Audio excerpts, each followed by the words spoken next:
By now, we've all seen Donald Trump's failing appeals to religion, whether it be the image that he posted of himself as Jesus Christ, or his ongoing fight with Pope Leo, who confronted Trump arguing that those who use religion for military and political gain are, quote, dragging that which is sacred into darkness and filth.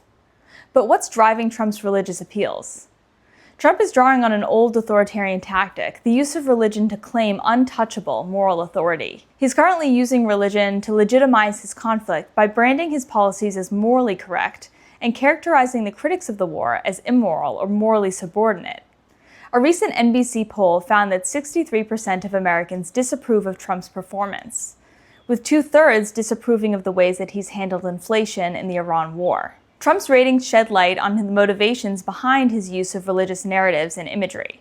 By claiming God's approval and portraying himself as divine, Trump has tried to brand his war as a righteous crusade, as a means of legitimizing his policy choices. These references are an attempt to manufacture support by reframing the war and its negative externalities as a violent means for a righteous end. And we've seen a similar approach by Putin, who has claimed that his invasion of Ukraine is a holy war against the West and the fulfillment of God's will. On the other hand, the Trump administration has attempted to brand critics of the war, and specifically the media, as not just factually wrong, but morally wrong. This is evident when the Secretary of War, Pete Hegseth, argued that the media are Pharisees, which he described as elites of their time, arguing that journalists, quote, hardened hearts, motivate them to search for negative coverage of the war. But the media isn't the only target, with Trump arguing that rising gas costs are a small price for people to pay for the greater cause of the war.